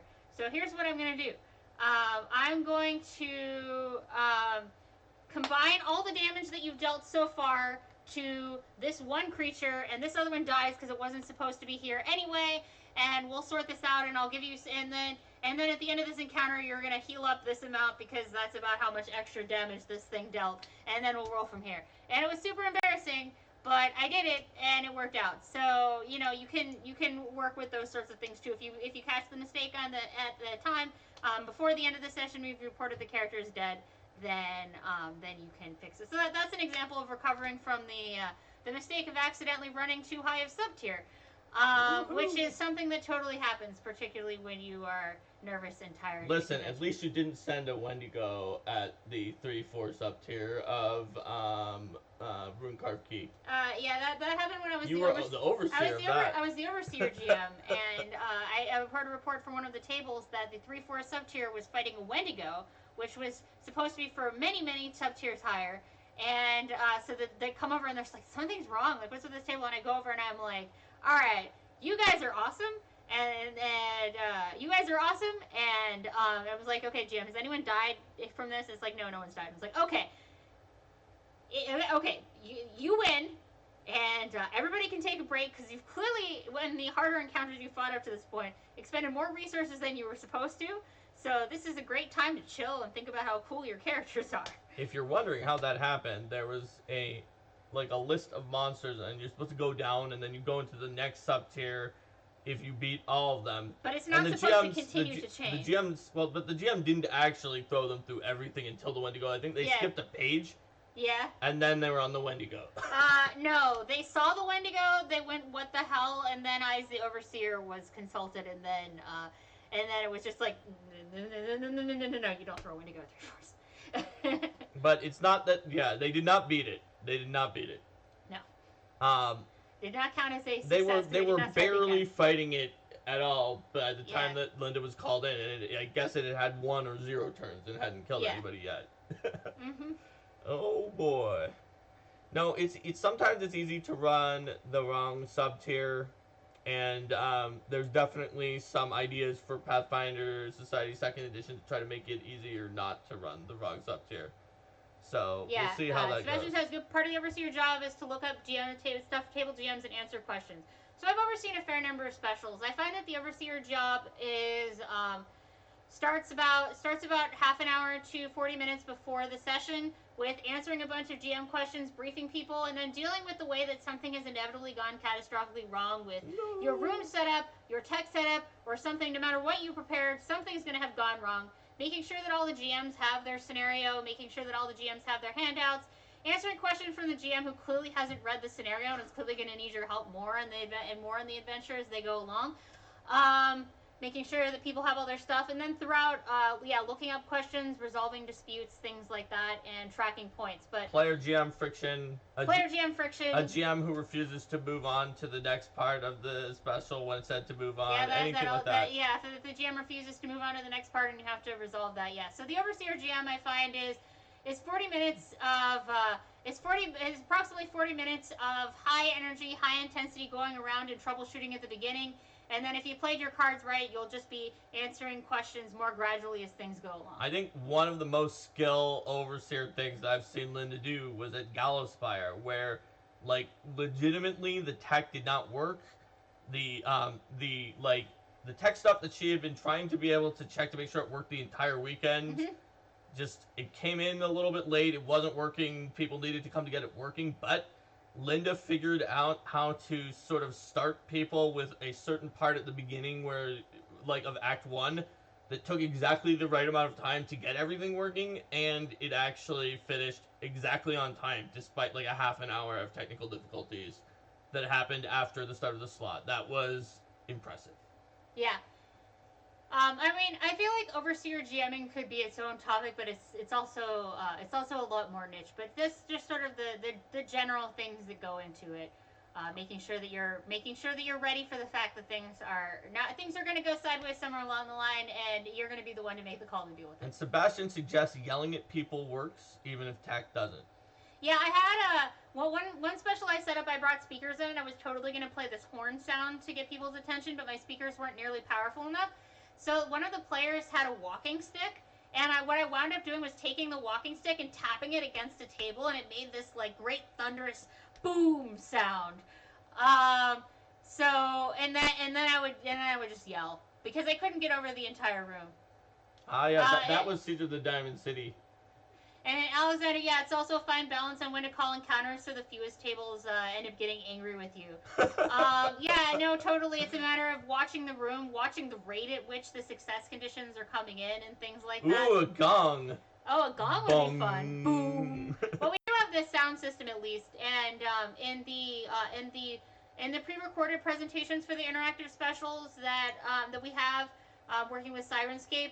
Each of the announcements starts with this big brass section, do do do do, boom boom boom, that goes in, and to hopefully like gather people's attention. And it's long enough that you'll realize that it's happening, and you can quiet down, and then you can hear, shocking twist. Yes. All right. So yeah, interactive specials are definitely their own thing, and we will be talking about them more on Tuesday because that is our Tuesday episode, but not necessarily from the GM perspective because that's actually a dev tool. GMing them is also very challenging and has its own sort of dilemma, which so if you're just starting off, don't worry, you don't have to do an interactive special. They are super cool because they're all these tables working together to achieve a common goal. I would say the biggest dilemma of an interactive special to me is enrichment versus getting through encounters. And that particularly can be true for Rune Carved Key, which was a competition, which is why that never happened again. But the more that you give lots of roleplay details and lore, the fewer encounters that the group can actually experience because it's all on a timer and you do as much as you can. So pacing versus lore is very challenging for interactive specials. That's why I usually end up overseeing, because I feel sad about how much lore I have to not do, so I don't actually really enjoy GMing interactives that much as a table GM. Mm-hmm. But you sure do a good job overseeing and developing them. I mean, I have done them as a table GM before. It's yeah, but once or twice, and you've overseen like over a dozen times. Yeah, that's because I enjoy GMing pretty much everything else, but I do not enjoy GMing interactive specials as a table GM. It's not your style. It's not my style. I like to play them, and I like to oversee them. But as a GM, I like to have the time to go off on silly tangents and to be squirreled and to just get into exploring whatever people are having fun with. So. Squirrel. Let's see.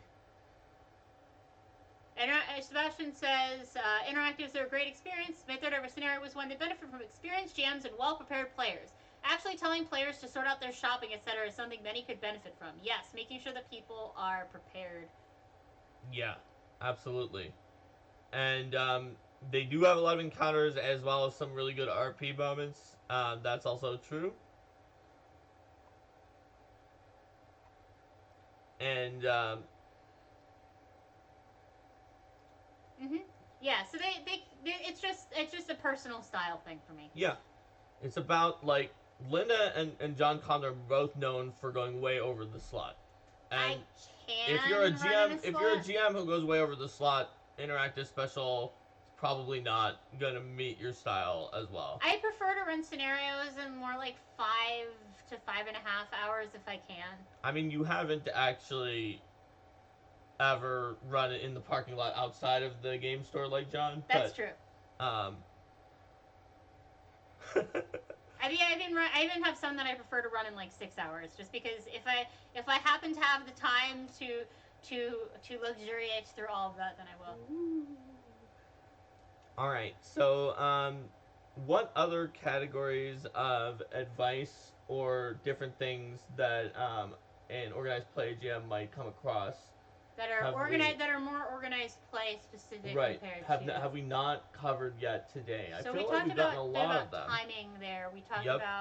We talked about the various ways that it's different. Does anybody else have any other What about venues? venues? Ah, yes, finding a Especially place to for run. starting gems, but even for experienced gems, like sure, if they're running in their house with their home group, that's one thing. But what about venues and dealing with game stores and All other right, things yeah. like So that? good venues to look into are if you are at a school or university, they'll often have like rooms. You can see about possibly starting up a club or just having an organization that you an official organization that you have where you bring people to that. You can look at game stores. You can look at libraries. There are some restaurants and coffee shops and things like that will be cool with you having games there, regular games there as well. In general, um, just if you try to find some places and ask around, see if they have that extra space for you. Um, Community centers as well. Apartments can have like open spaces for that you can rent as well to run things in.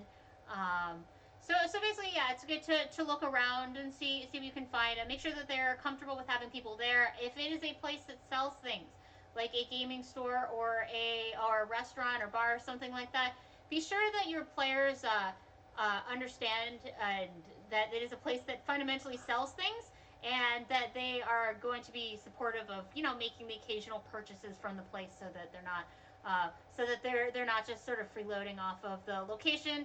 Also, making sure that your players are good citizens in terms of respectful noise levels, clearing out on time for if there's any restrictions and when they can be there, and cleaning up all their garbage when they're done. Can really help toward making sure that whatever venue you find wants to have you back. That's right. And there's another sort of strategy that can be a little fun thing that has worked in one of the main venues in the Boston Lodge and in some other areas, which is you can if you're running in a game store, have people who are playing like pay for a very very inexpensive ticket that then all gets pulled together and given as a gift certificate to the GM to the store. So also some stores do it where you pay a ticket that is turned into a gift certificate for you, the player, to the store. Either way, they like the money is transferred to somebody who is able to buy product, but that ensures that people actually are buying things at the store. Mm-hmm. And if your store also might not be set up in a way that it's actually enticing your players, it might be like if the store only has the core rulebook or some of the big books that people already have. The best way for you to tell your store what to get in order to convince your Pathfinder Society players to buy things is usually accessories that they need. So make sure to have more dice, maps, any of those kind of things just out there and right nearby. So that I didn't bring my dice today. Here, I'll get a few dice here at the store. And there's also the retail incentive program, which stores can get themselves involved in. Basically means that if they're using the retail incentive program and things like that, then you can then players making purchases at the store. They don't have to be Pathfinder related purchases. It can be anything. Can use their receipt to gain some anti-death benefits during the game. More details on the retail incentive program are on paizo.com. Yes, it's anti-death. Just remember, R.I.P. R.I.P. keeps you alive. Yep. And as some people have been mentioning, if the place sells food, you'll usually be okay because some of your members are gonna want to get a snack or some food, and that's a good way to make sure that there's a support if there's a food gaming space. Um, so Yeah, retail support and retail incentive program is something that I had a lot of trouble with too until I realized that RIP, rest in peace, was the one that keeps you from dying. Yep. Retail support being another program that regional support. Regional support, yes, God damn it. Regional support, being a program about. See, now I'm doing it too. Just reading exactly what it says. Yep. A program that gives extra support to game stores as well. All right. Yeah. So, and also one more thing, you were talking about in the very beginning, if you're new, trying to find war horns to see if something's on your area. So, for one more tip, Mm-hmm. maybe the last tip, but maybe we'll think of something else. Um, so you're not new, or you're trying to set things up, or maybe you are new and there isn't something in your area. Conversely to that, what Linda said all the way at the beginning, consider setting up a Warhorn or some other site Mm-hmm. for your community. Maybe a Discord server, whatever you like and are familiar with, and that has the tools that you want to schedule games. Although Warhorn is very good because of the fact that it has been specifically programmed in with some of the adventure names and descriptions by, I think, Alistair Rigg did a lot of them at Yeah. one point, and it lets you sign up, figure out who's playing, and whether or not you can run the game a little more easily. Like, I know some places have used like message boards where people could go back and edit their posts on the boards if they aren't in. Mm-hmm. And I've tried to GM in that kind of a system and had some serious issues where, like, because I have to check all the way through the thread to see if someone has edited a post. Yeah, Warhorn is awesome. And then Stump Monkey has advertised the online region Discord, pfschat.com. Yep. And the online region is Even if you don't want to play online, says Stump Monkey, we'll do our best to help you find local IRL players. the online region is the fastest growing region out of all the regions. And I mean, I understand why, because it's so flexible in what it can offer people. It's not dependent at all upon geography, and they really have a great community that's been continuing to grow. So Mm-hmm. I'm playing in a I'm playing in Cards Against Humanity 2 right now, which is an online convention, and I'm playing some Pathfinder Adventure Card Society in that. Stump Monkey says 3,000 members is in no way like herding cats. Yup. Mm-hmm. So let's see. So community organization sites or whatever you want to use, you can have more than one. You can have a Warhorn, but also a Discord or a message board Yeah. for chatting. Night So Trace has returned. So I do want to talk about. I know it's not technically jamming the same sense, but we have it. But I do want to talk a little bit about organizing for PACS, because a lot of that comes down to some of the Pathfinder Adventure Card Society. A lot of that comes down to the same tools in terms of finding people.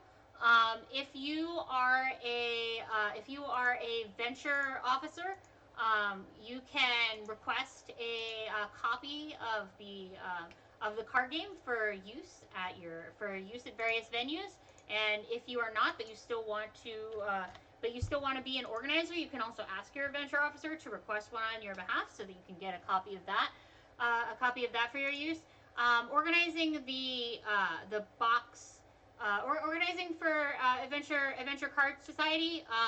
You don't have that sort of upfront prep in terms of needing to read through the scenario. But you will need to set up the adventure as described in the box.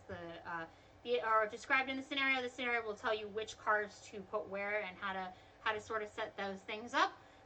Pathfinder Adventure Card Society also has a guide as well, and it has a rather active presence in terms of facts and updates, which are all on the Paizo forums.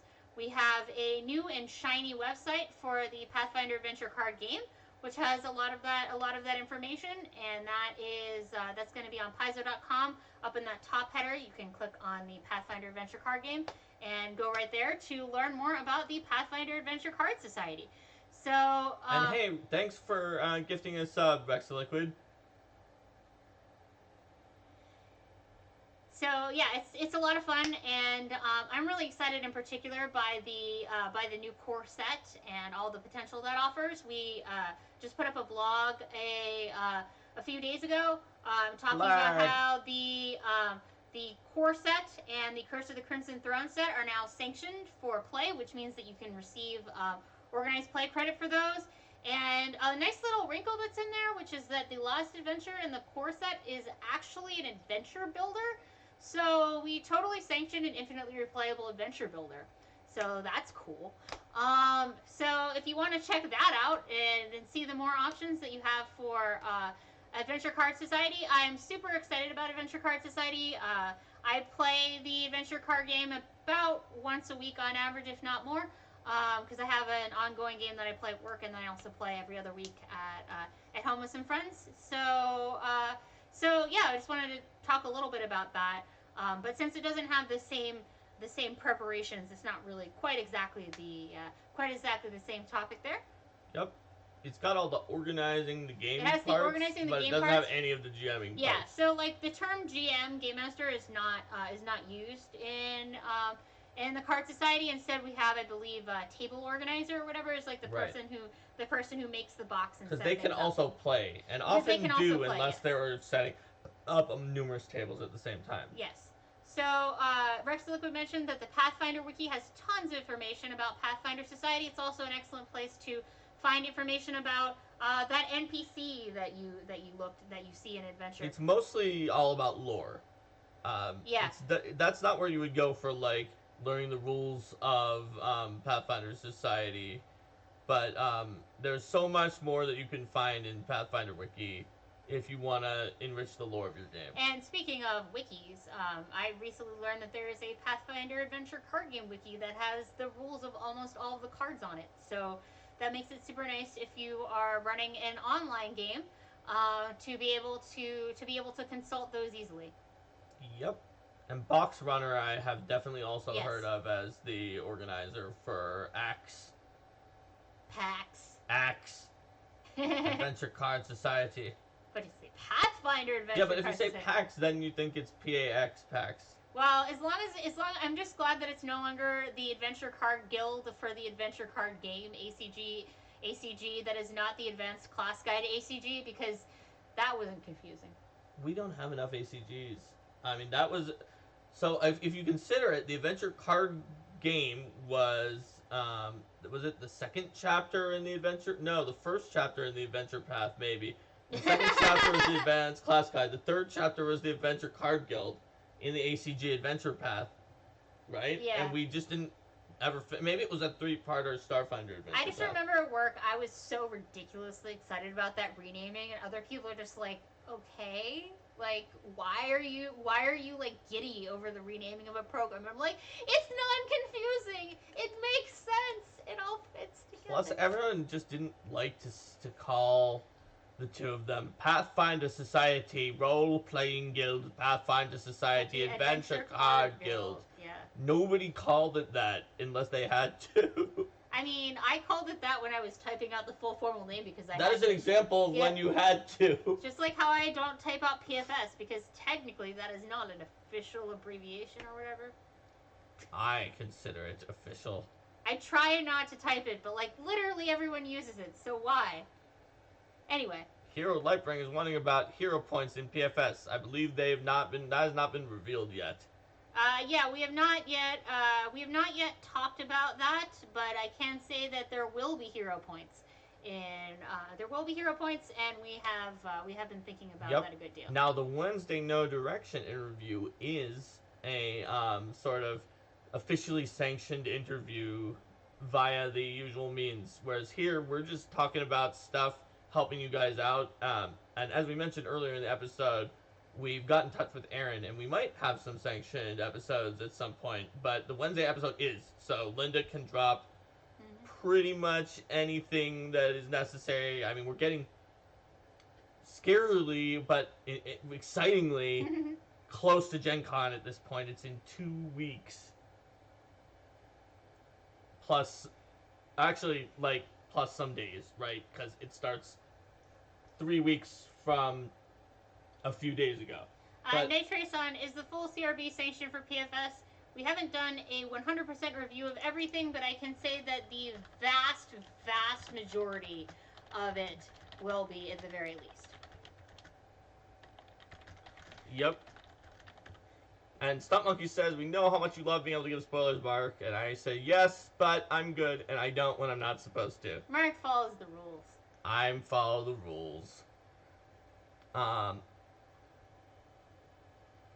I'm not going to answer questions, Night Trace, about the sanctioning of specific archetypes. That will be. although I will point out that like the Red Mantis assassins have a rule of just killing on sight the Pathfinder Society. So if that's the archetype that you want to play Pathfinder Society, they may not be that may not be as easy a fit as some of the other ones in Lost Omens. Also, the rule against evil characters will be maintained in second edition.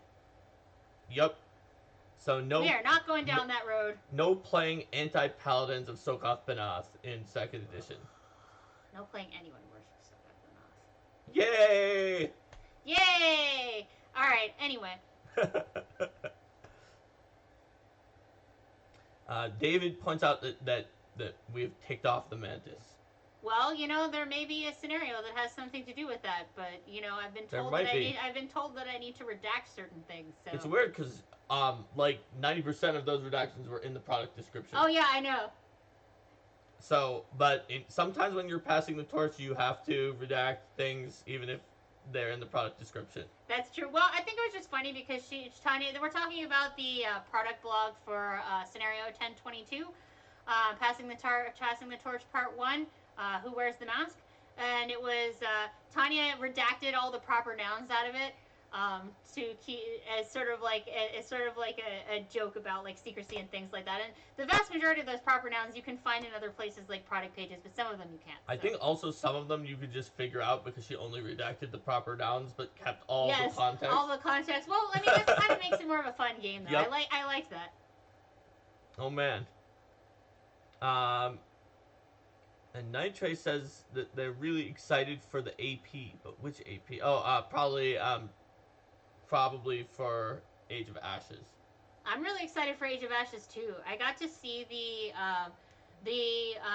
my part that I wrote is sort of in the final stages of the process. So I got to see it, and I got to see the art, and I got to see like my little sketch map drawing. Speaking of weaknesses, cartography, having been turned into like actual real beautiful maps, and it's pretty amazing. I'm really looking forward to when that goes out, and the rest of the AP too. But I'm gonna be selfish and focus on how it's really awesome for me to be like, I have an AP now, guys.